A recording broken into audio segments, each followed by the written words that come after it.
tere kõigile, olen Aivar Põlda ja see siin on minu kodukirik, Viimsi Püha Jaakobi kirik, mille idee autoriks ja patrooniks oli Lennart Meri. Olen kümneid tuhandeid inimesi koolitanud seoses oma tööga ja väga paljud küsivad, Aivar, kust sa saad selle energia, selle elurõõmu? Ja ma vastan neile kirikust. Ja nad ei oota seda vastust. Tulge, ma näitan teile, tulge kaasa.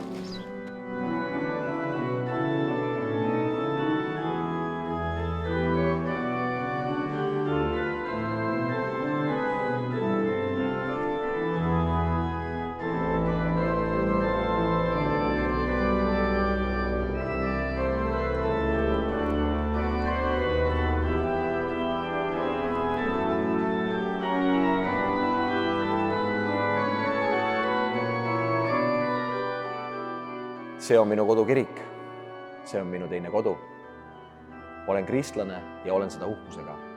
Kutsun kõiki Viimsi valla kogudusi koos tööle, sest koos oleme tugevad. Mina usun, et Viimsi valla kirikud, see on meie visiitkaart. Need on meie esindushooned. Teeme kirikut korda ja teeme seda koos, sest koos oleme tugevad.